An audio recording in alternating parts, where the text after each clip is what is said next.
also still available and something that we saw T1 have a phenomenal amount of success with. Croco also the right kind of player for the job as well.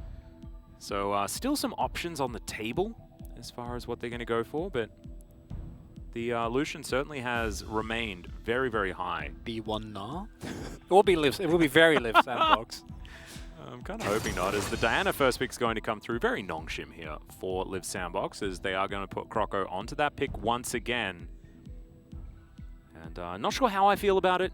I do like Diana paired with a lot more CC in their solos, so perhaps they could potentially go for something like that, but this will give T1 the Viego if they would like it.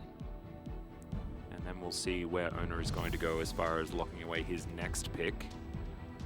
Wouldn't even mind Carrier just taking Thresh second round, and then you grab Jinx or Aphelios or whatever comes up, and you're super happy with how everything goes.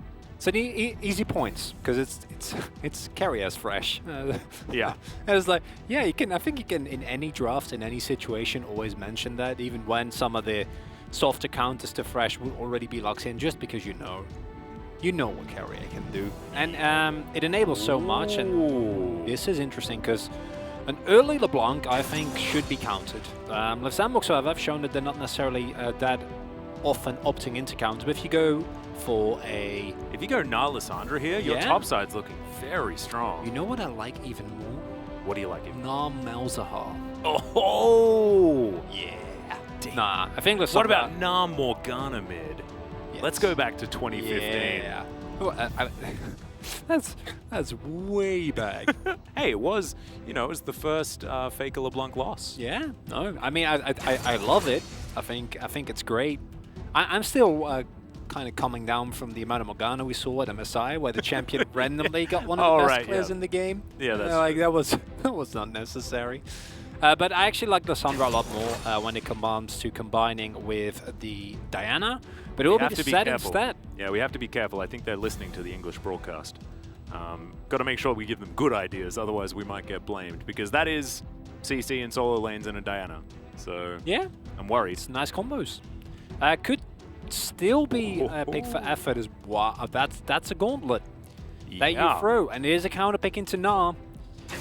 That's another one, and also going to be able to even out your damage range just a little bit as well.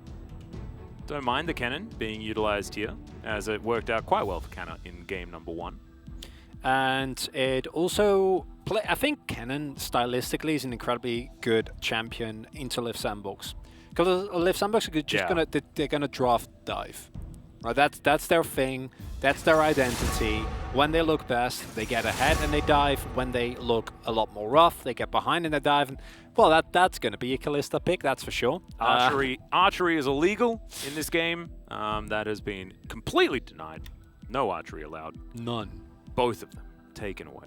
All right, let's see what the next round of bans. I wouldn't mind an Ezreal ban here from T1, because keeping Prince as uncomfortable as possible is certainly going to be a good idea. Is a crossbow an archer?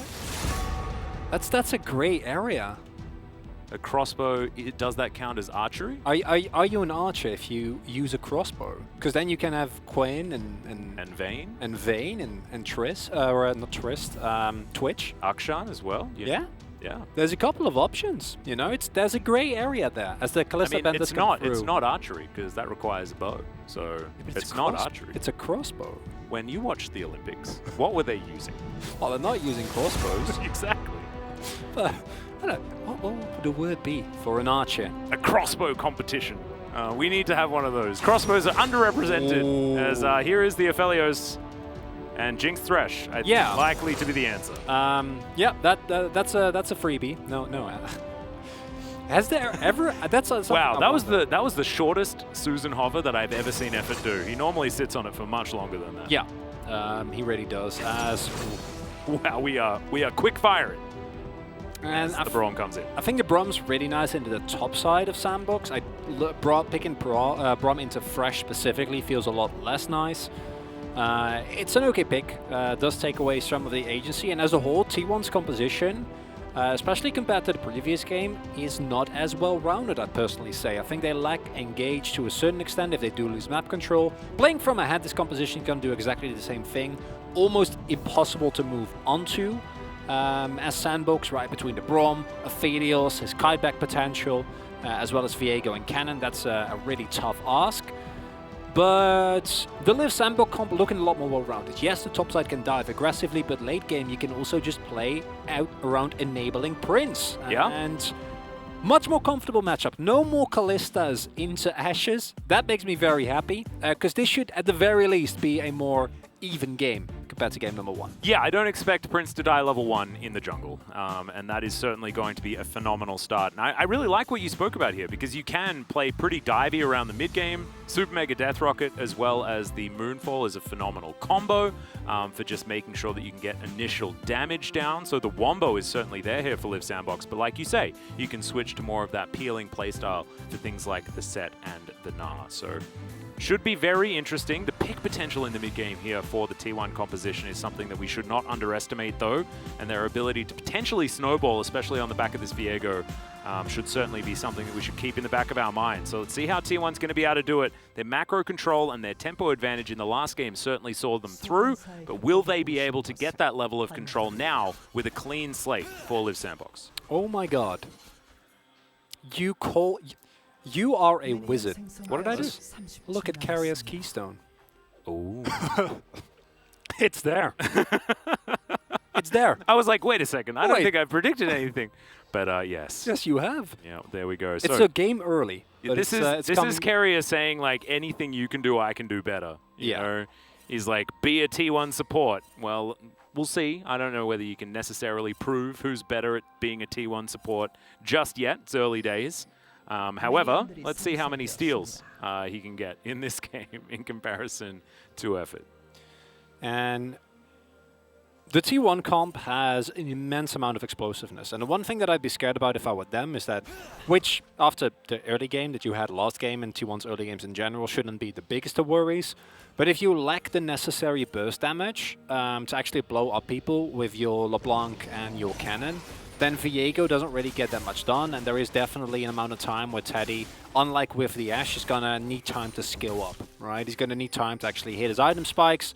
It takes a little bit longer for them to actually get to a point where they're going to feel comfortable, as Leashless start here for Owner means that Prince and Effort going to be a little bit behind. I think Prince got the experience for that minion, so Yeah. shouldn't feel too horrible, but still control here available for Teddy. Yeah, it looks like it Carrier. based on that experience bar. We will have to see. So we'll check out some of the win rates here. Teddy, first game on Aphelios so far this season, is quite interesting, but we know that he's played a fair bit of it. Scary is going to get flayed. He's going to answer back rather nicely. Meanwhile, Teddy just clearing out that wave, looking for that level 2, but it is going to be Liv Sandbox that do collect it first. No actual engage to come through on that one as the hook going to miss. The Unbreakable was there regardless. And with both junglers pathing topside as well, also expecting to see a similar style of game where it's going to be all about the topside. As I think that last game we saw that it was honestly, outside of course the advantage that were already being accrued across the map by the entirety of T1, specifically Teddy and Owner. Yeah, I don't know. That's not bad. No. It's, you know, 82%, that's... Certainly Is that- not is the that- 100% that it was, you know, at the beginning of 2015, but still, it's pretty good. I'd How, say it's how pretty dare he, Atlas? How dare he drop below 100%? And also, as far as LCK win rate was concerned, it took a little bit longer than that for that 100% 2 to go down. As Owner should be able to pretty comfortably collect himself this Rift Scuttler, but it is in full vision of Liv Sandbox, and they are going to answer by taking a Rift Scuttler of the bottom side of the map. And this is the last time it was done by Teddy and Carrier, and this time it's done by Effort and Prince, so that's a nice pivot. Last time it was a really bad feeling for Sandbox, and it kind of ties as wow. That's Yeah. 2 great win streaks. Yeah, we are win streaking pretty hard for both of these 80 carries, and one of them is going to have to lose. And as we have a look, history states that it should be the Aphelios. Yeah, makes a lot of sense, right? Jinx outranges the Aphelios, takes away a lot of the potential for him to go full 200 years, as we know he loves to do. Requires a little bit more proactive play into him for that to really be a thing. And Jinx team can also team fight, especially with a Thresh. Fate in a bit of trouble. Sidesteps absolutely everything, though, as they do manage to get the concussive blows, but Fate's like, nah, I got the pit grit. I'm going to be absolutely fine. Nice dancing shoes here from Fate. He's dancing, Atlas. That was very impressive. Doesn't even the boots yet. Of course, does have fleet, so marginally more movement speed. So maybe the dancing socks. Is that what you're saying? Yeah, I looking at the icon, I'd imagine that fleet is like an enchantment, right? Or it's like a kind of a what is it really when you get fleet footwork in your rune choice? Like, what does it do for you? Does it give you boots? Does it give you just better feet? I don't know. No. It's an interesting question. This is something that we will need to go into more, but perhaps maybe not at this time. I'd say so. Yeah. Of course, the interesting thing is that the amount of pressure that's being soaked by Liv Sandbox is very different from the early game, and now Fate. Yeah, Croco looking to make his way in. No more face breakers available, and the showstopper not there just yet. Just to let you guys know, the stats that we're showing for these matchups and things like that is based on the summer season, as Fate might just die here. One more auto, the flash, but the auto is already in the air, and Faker will get the first blood solo kill this time around.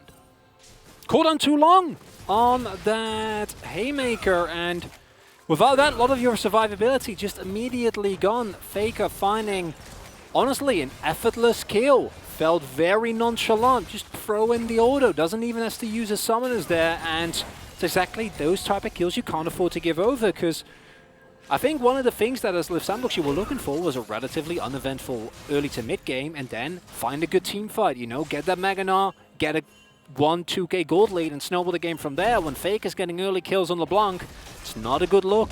Yeah, Fed LeBlanc can also skew an entire game, as we're going to watch Faker navigate this one. And it's sidestep into, lands the chain, skirts it past the 미리 minion. 잡았고 미리 노플 뭐하노 Got mid. 나이스! No flash. What are you doing? That's what he said at Good. the end. 나 6분에 방불. I hope that you guys could hear the Korean casters in the background there, losing their minds. And that is exactly the type of thing that I think from Fate or Summit. Yeah, slicing Maelstrom. Just going to be softening up Summit here just a little bit. Just tells him to get out of his lane. It's a bit of a get off my lawn type play there, as Liv Sandbox going to take away yet another Southern Rift Scuttler. As Teddy just uses the last of his Calibrum there quite effectively to get some poke damage down.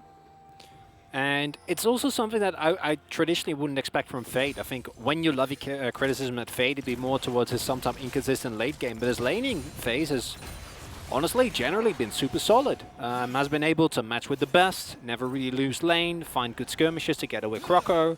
And the one kill on LeBlanc is not a disaster like it was in game number 1, right? It's a minor gold lead. It's something that as T1 you're going to be very happy about because it gives you just that extra edge when you set up vision traps for Liv Sandbox. But it's not insurmountable. But it is the type of moments, I think, as Liv Sandbox also kind of are going to get in your head. Yeah. You know, like just getting killed like that, giving up such a freebie, honestly. And Fate. Yeah. Faker fishing for yet another chain, but Fate pretty close to his turret this time around. He should be okay. As Teddy and Carrier looking very aggressively postured here on the bottom side of the map on Liv Sandbox. They know that Faker and Owner are both out of position, and Prince is just dead. Carrier going to be able to stand beside his jungler, and Teddy moves out of the turret range. The minions still there, and this is going to be a fair few plates. As Shelly will go over to Liv Sandbox, but how many plates will T1 be able to collect bottom side as their reward? And they might not even get Shelly. Yeah, okay. Got a bit of a teleport coming through here from the keystone of Carrier. So he's going to turn up. Cannon's going to have to flash away pretty early, though, as Carrier's going to surprise them by popping towards this Baron pit. Now moving potentially away as Croco. Moonlight Vigil going completely wide. The Moonfall, I tell a lie, is now Summit. He's going to have to get out of there. T1 immediately on top of him, though, as Canna just blocking the rest of Liv Sandbox out of the area. He will sacrifice himself for it as Faker just watches as the hook doesn't connect. And now he's got his cooldowns back. Heartbreaker comes forward. Effort going to be taken down. And now it's just the resets to come through. Faker collects another kill, and Sandbox are falling apart. And that started out relatively well, but with the showstopper being used in an attempt to immediately assassinate Kana, you need to cash in on that. But instead, you get surprised by, of all things, the teleport from the Brom, which, that's a shocker. That certainly broke my brain at the beginning of that fight. Yeah, it did. And here you see the value of the pressure that Faker was able to have in that lane, right? Because he's able to get that kill, you're able to get bot side vision control, you're able to get the shove. And because you get the shove, even with a relatively minor wave getting thrown down into an AD carry that has decent wave clear, they don't have time to clear the wave, right? So the 4-man dive is successful. And then Croco, if you're able to hit the ultimate, you might be fine, but honestly would have liked for him to wait a little bit longer. Not quite coordinated with Summit, because Summit's Nars have been so good. And if you can combo that, you can win this fight. You see even here, it's relatively close. If that hook hits on Faker, that might turn it around, but instead they overchase. And that's where the power of the Viego de LeBlanc and the Brom really shines. Yeah, as soon as one domino falls down, it's just so easy for T1 to follow it through. 리콜하다. 나 리콜. Unsealed spellbook. Carrier pretty happy about his decision, already reaping the rewards. The Flame Trumpers just tell Teddy to move away, and he's going to say, all right. As now, he's just looking to kill Prince underneath this turret. Moonlight Vigil is going to miss. Good sidestep there from Prince, as Teddy is going to take a turret shot, but still wins out on the trade, as now Summit is dead here on the top side of the map. Goodbye. And T1 now just going to start the Rift Herald for themselves, and oh dear, Chronicler, this is going to hell in a handbasket.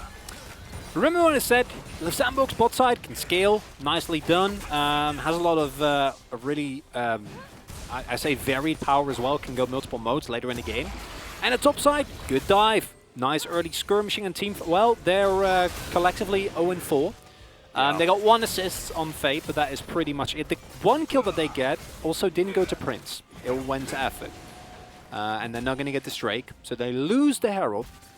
They lose the fight. They are now considerably far behind in gold.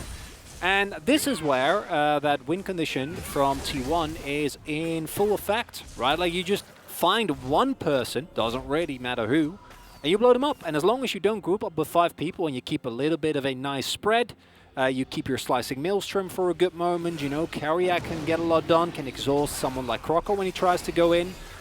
With this deficit already this big, it should be almost impossible for Liv Sandbox to find their way back through one decisive play. So then it comes down to, is T1 going to make a lot of positional mistakes in side lanes? Are they going to fall, face check brushes, get found by Effort? Well. And I don't think that's a great place to be for Sandbox. Yeah, I think that if T1 have showed us anything, it's been pretty clean, the play around their positioning, and this wasn't for Summit, unfortunately. Just overextended there just a little bit, as now Effort can avoid the Winter's Bite as he moves on out of the way, but Ona looking for Prince, who is told that he is not allowed to head towards this lane. Yeah, that's gone. There's Chakrams available and an Herald, and this is the cross-map play being set up by Sandbox, and this should be successful. Faker does have TP. Yep, Slicing Maelstrom is available. There's no stopwatch here for Canna or anything like that, so this is dangerous, and that teleport that you were talking about certainly comes on in. The special delivery of the cannon, he keeps himself alive for quite some time, but the face break is good. Croco gonna find the Moonfall, but it's not going to be enough to save his life, as now Faker actually moving the other way, just playing the do-si-do here with Liv Sandbox as Summit gets into angry mode, but it is going to be about Faker just trying to run them around. The Haymaker comes through, the Gnar is avoided, and Faker is going to take his time moving back to this one, and he knows that he can make this a 1v1 on either side, but still not enough funny business available as the Rift Herald is going to charge into the mid lane once again, and he bought enough time for the rest of his team to really throw down. Yeah, that's not worth at all. You lost mid-turret, and you're going to lose plates here. Might even get dove. Owner is in the area. Yeah, Teddy's got those close-range guns as well, feeling pretty good about that. As looking for yet another plate. Look at this, he's so strong right now. He's got the Gale Force completed as well, which is not the most common item that we see. Going to be more of that traditional crit 80 carry without the added safety of things like the shield bow. But the extra mobility going to be really helpful against Moonfall and the Gnar.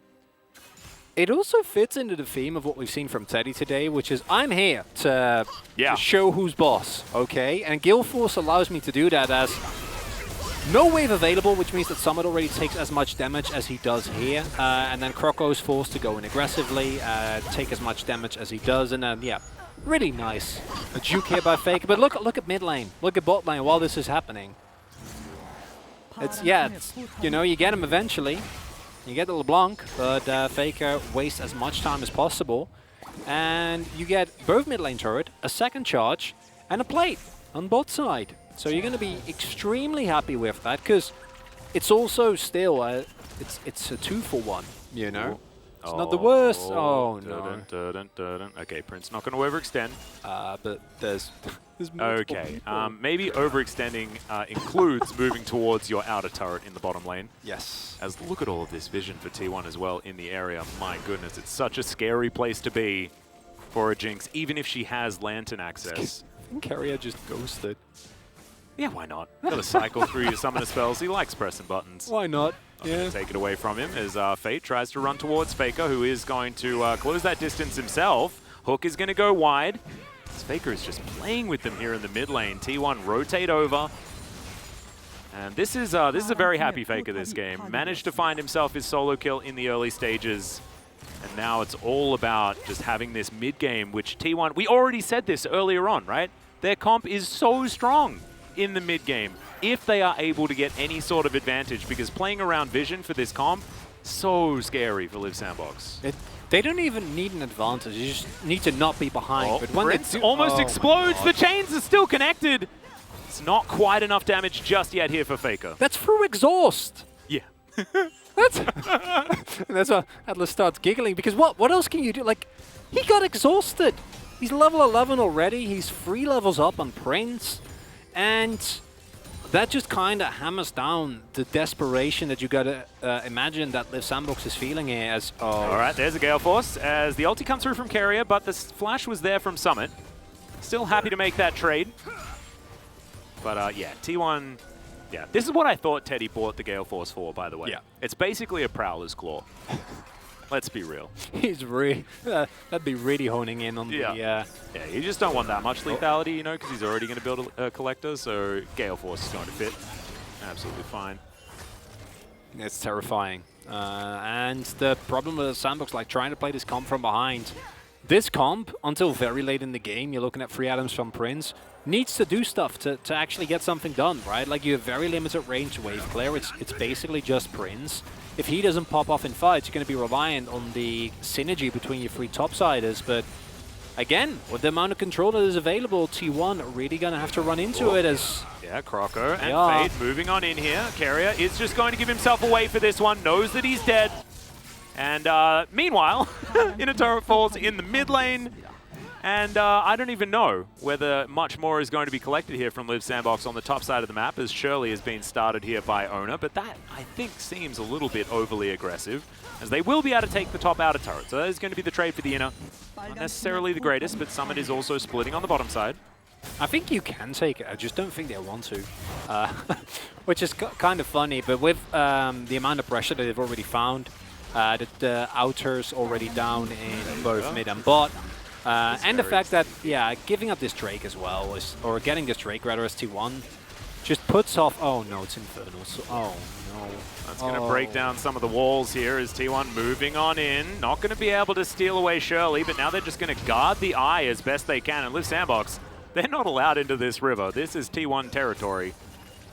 And it's just not going to be a thing. So the eye's looking around, it's like, where are my owners? Where's my family? They're not coming to collect you, I'm sorry. You're going to have to go back to the void. It's just the saddest. Yeah. Actually, is it sadder than being, you know, taken and then forced to throw yourself into a turret? Yeah, I don't know. And maybe going back to the void is exactly where the Herald does Going want back to to go. your family? Yeah. I don't actually know what's in the void. I would assume not much because it's a void. But No, there's you know, there's all sorts of monsters and Kassadin. Yeah. Isab spent a little bit of time Malzahar there. there. Yeah, comes to mind as well. And a cute note there, I think we're going to go back to the Carrier play. The reason why Carrier doesn't get away here is because he doesn't have Flash. Which is kind of ironic, considering he just used Flash in an attempt to kill Summit. Yeah. And it's something that we've seen from T1 already in the previous game as well. Obviously, that one was basically won when Teddy decided to flash over a wall. But it's these little moments that, to me, say that T1, they feel like they're in complete control of this game. I don't think you make those plays if you're like, we need to play this 100% clean, right? Like, no way, we can't give up any advantage for free. That kill not going to mean anything in the grand scheme of things, but the fact that Keria is willing to flash that far forward on Braum, a champion that just doesn't have the greatest of engage, is a clear sign that they're having a good time. Also, Keria's cleanse, by the way, just making sure that everyone knows that. Yeah, he does now. Now he can cleanse and stand beside his teammates, and he's going to be absolutely fine. That exhaust going to be there as well in case Croco decides to dive on top. Certainly a fantastic tool there. It's now T1 trying to work out where their next port of call is going to be as far as putting on the extra pressure. It's currently 4,000 gold in the lead. Things going swimmingly here for T1 in game number 2. Wasn't expecting a 3-0 for this one. But T1 certainly coming in looking like the strongest team so far today. Hoping that we can see Liv Sandbox try and turn this one around, try to come alive here in this series. There's still an opportunity in this game, but they do have a tall hill to climb as Canna finds Fate, gets a bit of damage onto the set. And I think that opportunity to get back into this game for Liv Sandbox is the Baron. That is basically the only opportunity. There have been many a Baron throw in the LCK. Just, I mean, in general in League history, you know, there's a lot of them.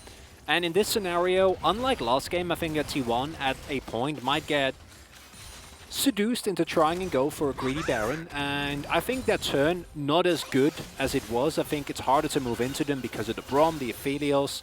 And we've seen teams just set up shop. Nongshim did this yesterday, where they just like, yeah, just come into the Baron pit. It's okay. It will work out for you. Because that's where Liv Sandbox, I think, have an opportunity. Then maybe you can get multi-man combos. You can try and get Prince to pop off once he has a second item available, at the very least. Ideally, you want third, but I don't think that Sandbox is going to get that much time in this game.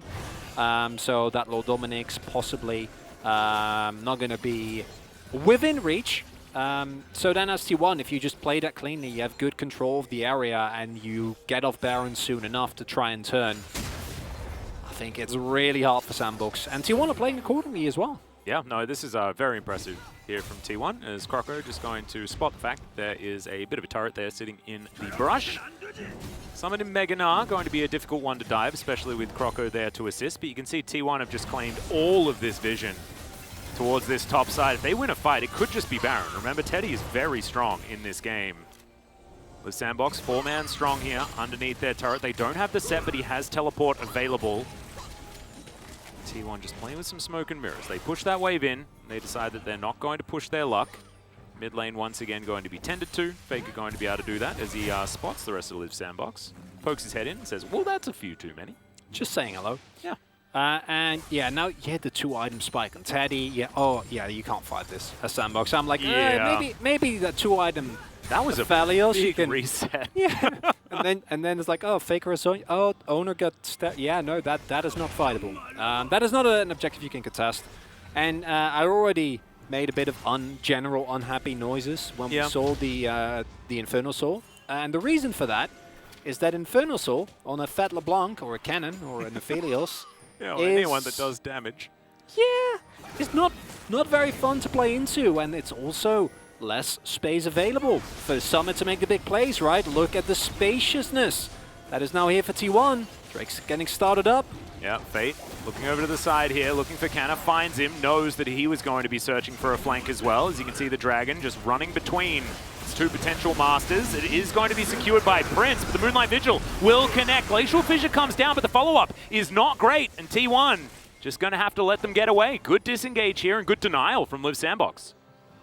A lot of respect there from T1, now trying to get the macro play by rotating towards mid. Can definitely get a shove on this mid wave if they want to play it a little more greedy. Won't. Instead, gonna take control of the Baron pit. Don't expect they'll actually try and go for an attempt to take it. That is a lot more risky. And you see that Liv Sandbox, they still have an amount of engage that needs to be respected. And unlike last game, yes, a 4k gold deficit is a big one, but it's not an insurmountable one, right? No. And if T1, if you just group up there and you get baited into trying and contesting against a Summit or a Croco that finds a multi-man play, then you're still in deep trouble. Yeah, especially once Prince gets some items. But right now, he doesn't necessarily have them. Hasn't hit item number 2 yet. We're going to be waiting for 3 before it really, truly comes online. And even then, it might not be enough, given how decelerated he has been with all the pressure that T1 have put on bottom side as carrier. Going to face check here just a little bit. He's going to continue forward. Owner is in the area. They get the flash out of effort. The chains are going to connect. Now looks for the hook, but does not find it. Faker diving in once again as, oh my goodness, the poke damage is ridiculous here.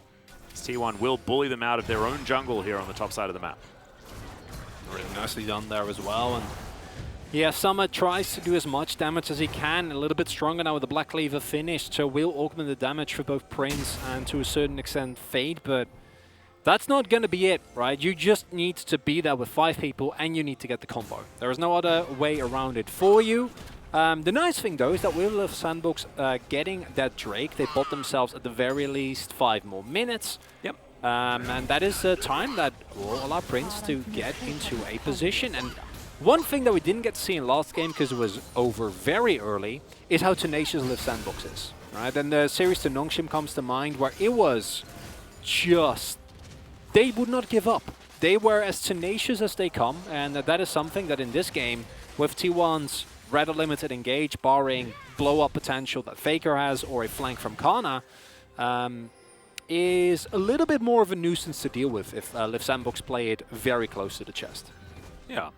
Liv Sandbox being able to pick up that Drake has the other effect, the added effect, optimistically speaking, of them now potentially stacking up 4 of them, which would be very, very scary if you were T1. Right now, that's not looking like it is in the realm of possibility. But, well, actually, no, it's in the realm of possibility, just hasn't made it to the room that says probability on it just yet. They're still in between rooms as far as that is concerned. Yeah, I think possibility is like the foyer. That's also a much larger area of the building. Yeah. It's in fact infinitely large in a lot of ways. As Owner, he's looking for Crocker here on the backside, and now he's going to get delivered 3 members of Liv Sandbox. There's the Heartbreaker. Owner just taking this one by himself for now, but he does have the stopwatch. Flame Chomper's not going to connect as Effort has a stopwatch of his own, but he's still most likely going to die. Crocker uses his over the wall, will keep him alive, but now he's not actually able to continue fighting. Summit in the same boat as he hops his way out of this one, and T1 with this 1 pick, is it enough to get themselves the Baron? And Teddy with that Crescendum Severum combo. That's a lot of Baron damage. Looks like they are going to go for it. And that is still, I think, a possibility for Liv Sandbox to turn. I would much rather, as T1 I think is doing, try and set up a trap, right? Not actually do this. Wait for them to walk in. Are going to start it after all, because this is now another Liv Sandbox. If you can find them here, if you can take down, hit those multi-man ultis, T1... dangerous game Maelstrom here. Still available here as Fate does find himself the Facebreaker, but he's not going to be able to find his way in. Teddy with the Graviton, but no Moonlight Vigil, and T1 do just back away, not biting off more than they can chew in this instance. And the result of that is that now Liv Sandbox, they can shove mid and possibly take control of the bot side jungle as well. And that could give them an easy avenue into a second Infernal Drake. And while the gold lead is still there for T1, we're seeing how Liv Sandbox using the pressure that they have available with this threatening combo. Oh dear, Kana gonna get his face broken yet again as Summit moves on forward. There's a slicing Maelstrom, finds himself the stopwatch, but it's not going to keep him alive, just smashed into the wall. Unfortunately, the cannon is going to fall down, so now T1 will be without their cannon for 30 seconds of this Dragon's beginnings of life. The downside of this is that now T1 is the one who's going to be able to take control over the bot side river, right? And as Liv Sandbox, they make the call to try and keep pushing a little bit, sending 3 people back. So they're just going to give up this Drake and try to get themselves back in a better position gold-wise. And looking at Prince's items, more global gold I think is good. Because while it's still, I think, a relative long shot, with Prince sitting on a 3rd item, that fight in 5 minutes all of a sudden feels a lot more winnable. The gold lead has shrunk to only 2k. No, I agree. I actually think that it was smart. You know, cut your losses, assume that you're not far ahead enough to really want to go for too much more of a fight, but maybe you're going to be able to find something as the Lantern going to be very valuable. Prince avoids getting that last auto through. Owner was desperate for it. Still not enough to win them the team fight. And the amount of damage that was soaked here by effort before it actually does insane. Also takes a Moonlight Vigil to the face, uses his stopwatch, dodges a lot, and honestly, I would have rather seen Sandbox make a play on the Dragon here. I think that the play that they went for now is high risk, high reward. Because if you win that fight, you're golden in 5 minutes. If you lose it and you give up the Infernal Soul, that is basically any possibility for you to win the game. It's kind of gone. Because once Void stuff is finished for Faker and he has an Infernal Soul, you're not going to live. Doesn't matter who you are. Doesn't matter that you have heal available or a fresh there with you. Unless you have all your summoners, you know, then you can probably survive one jump in. But it's not the craziest place to be. So high risk, high reward from Liv Sandbox. Because now trying to put themselves in a position to win the subsequent fight, turn that into a possible Baron. And ST1, we mentioned earlier, and we're really seeing it now, is that their ability to turn, not nearly as strong as in Game 1, and that Leona ban actually paying dividends. Because even with how good the Braum is, it's much more of a reactive pick. No, I agree. I think you're exactly right, and I'm looking forward to seeing how T1 are going to be able to try and navigate this one. They've managed to hit the Infinity Edge spike a little bit earlier, as you would expect, given the fact that Teddy is about 1,200 gold ahead of Prince. Prince has 3 minutes to get that third item. Already has his Crit Cloak and a pickaxe, so not too far. Want to see him get priority on all of these waves, make sure that Jinx can be as powerful as possible moving into this next one. And then Liv Sandbox need to switch that playstyle into more of that protect the Jinx style composition, which I think they've already started to do. Yeah. But they've closed this gold lead, man. Like, it has really stagnated for T1. And this is looking a lot more like the T1 that we saw at the beginning of round 1, right? The beginning of summer, where it, yes, their early game was still okay. I think at round 2 it went from okay to being just simply one of the best, if not the best, in the early game that we saw from teams, barring maybe Afrika within the LCK. But this lack of activity and being relatively low pace, if they don't find big leads and run over the game, is something that in longer games, T1 have actually faltered the most, I feel like. It's where they kind of lack the conviction that a team like Liv Sandbox, they have it in spades. I call them tenacious already, and you can see it here as well. Because Prince, in 2 minutes, I guarantee you that Infinity Edge will be finished, and that is the point where a Jinx can just start taking up fights completely. And there is a lot of ways for T1 to mitigate that. There's a lot of ways to kill the Jinx. But just the fact that the possibility exists would scare me as a T1 fan. Whereas as a Liv Sandbox fan, I'm like, oh boy. It's a just maybe situation. It's a possible. Not probable yet. I feel like that. No, we're still in the foil. It's a large room to get through. Yeah, you're exactly right. But we're making way. Yeah. You gotta hike it out, and that's exactly what they're doing. I feel like this metaphor has gone probably to the edge of its limits, but I hope that we can keep pushing it. As T1 now just still tidying up waves here and there. You can see Summit actually basically winning in a side lane. This is what sort of happens. Kennen not exactly a side laning champion. We have double Void Staffs completed, but the Infinity Edge is now done. 1 minute until the potential Infernal Soul for T1. And they are going to be fighting for this one. Is Liv Sandbox ready for a team fight? 3 items on Diana, 3.5 items on the Gnar, and most importantly, the 3 picked up for the Jinx as Faker gets out of the way of the Facebreaker. Teddy's softened up just a little bit, but he's got the Calibrum and the Crescendum. Certainly what you want when you want to be fighting from afar. I'm just worried that T1 is not going to contest this. To be fair, though, it is a second Drake, so they can just trade for Baron and be completely fine. Yeah, I guess that is the more the more conventional option. And it looks like that's what they're doing, but the vision control is really good from Sandbox. So I don't know whether timeline-wise that's really going to work out, as they're moving up here from Sandbox, trying to get prior control so they can either rotate towards Baron or the Dragon. Yeah, Canna in position to grab the minion wave, but this is a lot of control for T1. Sorry, for Liv Sandbox. Did manage to get that wave pushed out. So, Drake has now spawned. Liv Sandbox still thinking about whether or not they want to contest for this Baron or just take the Drake. And Summit has said Dragon time. T1 have said that they are just starting off on this Baron. Super Mega Death Rocket will spot it out. And Canna waiting over to the side. So second Infernal does go over to Live Sandbox, and T1 feeling the pressure. They want to be able to take this one. They burst it and stole it! This is the team of Steelers, and it's going to be Croco's turn this time, and now T1 try to look for the fight to salvage it. They take down both, as now the dive on forward. The Superplex is good from Fate, but he may just die, as Summit is the last man standing that has a Baron wrapping around him. I say that a little bit ahead of time, but I don't think Fate's going to survive this one. And that's exactly right. He goes golden for a moment to buy some time for his Gnar. He is still going to fall down. So that is one Baron, but it's a good steal there from Live Sandbox that deny yet another opportunity for T1 to grab themselves the Infernal Soul. The downside, of course, is that while you get the Baron, you give up basically everything. And now T1 with the counter push, death timers are pretty long at this point, Atlas. Yeah, we are 35 minutes into this game, so Teddy should be able to start ripping through this inhibitor turret. And it's basically an afterthought. They're going to back away before taking down the inhibitor. 2 inner turrets remain in the side lanes. T1 probably going to tidy up that area of the map in the meantime. So let's check this one out once again. Croco, bit of a hero play here.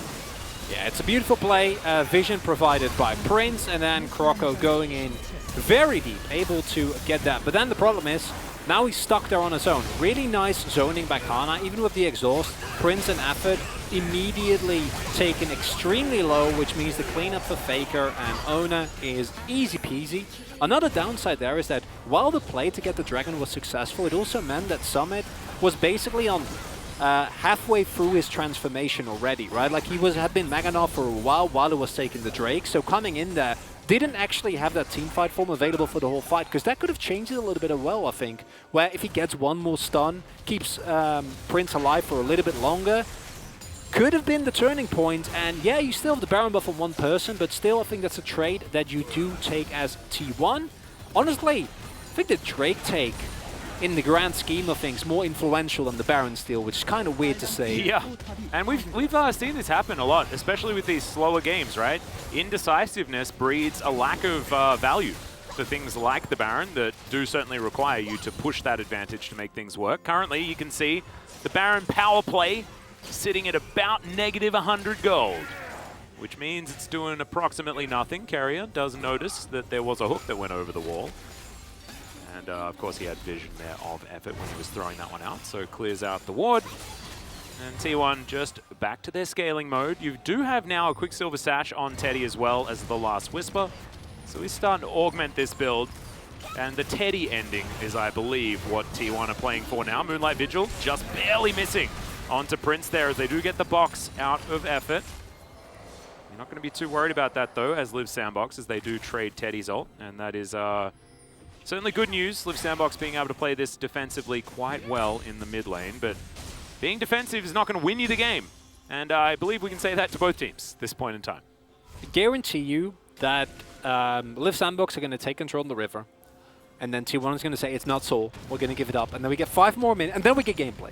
But that's like, even then without the Soul, that's like a triple Infernal Jinx. She's going to be doing a lot. Like, that's a lot of AD. But you don't have to go, so why would you go, Atlas? Ooh, that's a good point. That's something I can get around. Yeah, I don't think it's good. Let me be very upfront about that. I don't think that should be the call. Yeah. I'm not saying this from a position of this is what I'd like to see. However, this is, I think, fairly high chance of this happening. Yeah, I think you might be right. Having also been here and watched a few of the games. Yes. Here in the LCK. This is certainly a bit of a worry, as now Summit going to take a lot of damage from Faker, but not going to commit to anything as the Gnar bar is quite large. Yeah, can we also... Summit had an amazing game 1, and then it wasn't enough. Also, basically unstoppable and unkillable by anyone on T1, right? Like, no one can really answer him inside, I don't think, with the Wit's End as well. And still very much in a position to carry games. 30 seconds on the clock for Drake, and... Ooh, decent flanking ward here. It's quite far away for Canna, but he could get there if they do decide to move down to this Dragon. They're looking for a bit of poke as the Chakrams do come back to Teddy. Calibrum is available as Ona's going to move to the south.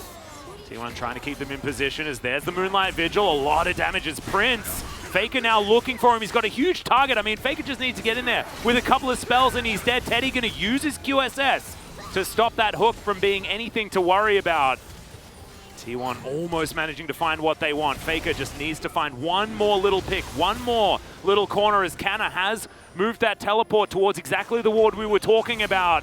Prince now eating through some honey fruit as in goes Owner, and there is the slicing maelstrom. Canna gets rid of Prince from the team fight, but my God! Summit and Croco obliterate the bottom lane of T1! And the top side of Live Sandbox have done their job, and now it looks like it is going to be 3 Drakes going over to Live Sandbox. And the trigger does get pulled, but it doesn't end well for T1, as that backline dive coming into full force. A very split up fight as Croco, Oh no. Faker should be able to finish him off here as, the Diana is going to fall. Owner's going to be able to get the resets, and now Fate is going to be in trouble as well. The Haymaker does absolutely nothing. Summit trying to come forward looking for more, but maybe he's just put himself in position to be taken down here. The Facebreaker is going to connect. As now Owner heartbreaks, but I think the heartbreak belongs to Summit this time around as Faker just pops to as many different directions as he is likely to go. Anar comes down, but the drill is not going to connect onto Faker. It's only a matter of time, and that is going to be the finish as T1, in the end, I think, find the advantage they were looking for. because that play was won. That was beautifully done by Live Sandbox. You get the Drake, you get a couple of kills, and then they get baited into an extended skirmish that is beautifully played out. And the reason why this goes this way is because you see the fight is split up, and it's Fate and Summit that find Carrier and the Aphelios. Yeah, as Aphelios, you're good in playing into dive when it's front to back, not when they're actually on top of you, as is the case there. And then this bot side, it obviously goes okay. Nice exhaust there immediately onto Kana. Who is able to just, straight up 1v2 them. Cannon at this point and monstrously fed also as the Rabadon's finished. He and then here got you're a bit like, tired in the middle there, as you saw. this is perfect. Just give up Croco. Just give up Croco and you're completely happy here. Well, you're not completely happy, but you're more happy as Fate decides that, sometimes Fate decides against you. That's without the capital. No, I agree. And this is something that I think we've given a lot of criticism to Live Sandbox as a whole, justifiably so, is that they are baitable into these kind of skirmishes, and then you're skirmishing late game against a LeBlanc and a Viego, and that just doesn't really work, unfortunately. Now, the Baron was picked up. It's not over quite yet. Live Sandbox still in the game, and there will be a Drake in 2.5 minutes, which can still be picked up, but... The 7th Drake of the game. Yep. Certainly feeling like a big collection of dragons this time around as Owner is going to get himself out of the way here. Prince. Okay, that's a big flash from Effort. Not going to find the Flay though. Maybe a slight whoopsie, maybe some over-aggression here. Some desperation showing for Live Sandbox. As it's back to a 4,000 gold lead. Teddy on the bottom side of the map, but the rest of the team are in position. Faker and Carrier just playing bodyguard. Stop Teddy from being in any trouble at all. Get this wave pushed in, top side. It's doing the same thing as Live Sandbox coming down to defend. Baron buff still here on T1. They're pushing power very strong as Faker. It's a lot of poke damage onto Croco. Half of his health bar now taken down. Live Sandbox 4 strong. Down here, should be able to defend. Stop this inner turret from falling. And we talked about the lack of power that Live Sandbox have available when they're playing defensively, and their relative lack of ranged wave clear. As long as Prince is in the lane, obviously Prince's wave clear is nuts. The sieging for T1 is also not great unless you find damage like that. Yeah, Moonlight Vigil comes down. That is a lot of damage. That's going to be enough to grab themselves this inner turret. T1 didn't have to invest too much towards that one. Love that play. Almost unanswerable. Yeah, by Live Sandbox, as Prince just takes too much damage if he's caught in the AoE. And now if you get the topside inhibitor and you keep poking away with Faker, setting up for this next Infernal. Yeah, it's a bit of a roundabout way as T1, but as long as the end result is good, I don't think you're going to complain. You got to imagine as well that as Live Sandbox, if you lose this one, it's going to feel bad. Double teleport coming in. Yeah, Fate might be met by T1 though. All 5 members now just collapsing on top of him. The Mimic Distortion will get Faker in there as he moves back to the first one, then the second one. And he is going to be able to at least deter Fate from getting on over there. I was a bit scared for the Live Sandbox mid laner, but survives in the end. Not going to get routed by T1 at this stage. 45 seconds on that all-important Infernal Soul. And this is a soul for both teams. Now, Live Sandbox have earned themselves a reputation of being stealers, thieves here in the LCK. They are so good at winning those smite fights. Can they get in there? Will it be effort that somehow does it with a flame-powered auto attack? Or will it be, which is more likely, Croco getting through and stealing another one here this game? Is maybe, just maybe, that's what they're going to have to lean on, as Faker has done so much damage this game. 11,000 more than the second highest number, which is, of course, Canna. Impressive performance here from the man in the mid lane. And while the Jinx is online, also went for Maul, so as your main win condition here, not a good place to be. Oh no, Moonlight Vigil actually coming down as well, as Teddy's just said, no, get out of the way. Effort loses the majority of his health bar just from Teddy. Pressing what, like a Q button? An R button? That was it. Didn't even need to auto him. Liv Sandbox licking their wounds are going to back away. There's an open inhibitor in the mid lane. The Baron's up in 2 minutes time, but T1 shouldn't need it here, as they've just pulled that tempo advantage that we talk about. They've got themselves the Infernal Soul, and now they're looking to just rid the base of any of these turrets and inhibitors. It's the scenic route to the Soul Atlas, but it's one that gets you there nonetheless. You know, you visit some stores, you take a nice walk, but in the end you get the Soul, and later than expected, doesn't matter. It's still an incredible amount of power with competition. Better late than never, absolutely. Yeah, because now Faker is just going to one-tap people if they're not careful. They can keep this push up. Baron spawns in a minute. You don't need to force her as T1, right? Yep. You have auto shove in topside. It's going to be 2 super stacked there. Mid inhibitor also down. Play it patiently. They have decent vision behind him. Would like a little bit more, but with no teleport available, you're not too afraid either. And you see the damage that comes through now is just not manageable for Liv Sandbox. Yeah, I think the patience here from T1 definitely warranted based on how the mid to late game transition went for T1. It was a little bit rough, but now they've once again grabbed the reins of this game. Carrier puts up the door. Now, how do T1 break this one open? Well, the first answer is going to be, let's throw as many minions towards this Nexus turret as we possibly can. Thankfully for Liv Sandbox, there's no wave here while they're sent to defend, and they keep that Nexus turret alive by just a sliver. They are barely holding on. We are getting towards one team fight, one victory type scenarios, though. You know, like, I don't know whether Liv Sandbox can win off one of them, but if they barrel down mid lane, there's no inner turret to worry about. No, normally, in a normal game of League of Legends, you'd hit that 10 minutes ago. Yeah. But we are a special region, Atlas. Well, Effort may just die. No, has himself the shield. He's going to be okay in the end. My goodness, throws down the redemption for himself as well. As Croco going to suffer a similar fate. As I'd probably write down Faker's POG on I already T1 pod card. Don't worry. Okay, beautifully done. As that has just given them a Baron. Because now without Thresh, how are you supposed to actually approach? It's the sitting duck, and that is a very comfortable Baron. Of course, I think the condition of the map was also one of the large reasons why that Baron was free, as well as the Infernal Soul that T1 has. So, an extraordinarily firm leading position. There's 3 minutes left on the Elder. I mean, does T1 wait for that one? You're not going to be able to use your Baron if you're going to wait for it, though, because I have a feeling this Baron push should be able to win you the game. No, but Baron doesn't guarantee you win fights, though, Atlas. So you need, surely you need Elder. And then if you wait long enough, you can sync up Elder and Baron, and then you can get both, and then you should definitely be fine. If you want to take it safe. Yeah, if T1 are having flashbacks, is it flashbacks to the Jin Air series, or is it flashbacks to the Nongshim series? Yes. Yeah, I agree. It's touche. Yeah, it's probably a lot of those. And also, let's not forget that T1, in their heyday, and this is of course very, very far away, but they were the most notorious for turning these exact type of situations around. Yeah. And I gotta imagine that's also the fear that you have here, because even with the deficit, everyone is basically approaching full items. The power of Liv Sandbox is still something that you need to respect. But you see here the shoving power coming through. I don't know if they can handle it as Sandbox. Especially when Faker can just dive forward with impunity. Looking for Croco here. He's going to do a fair bit of damage.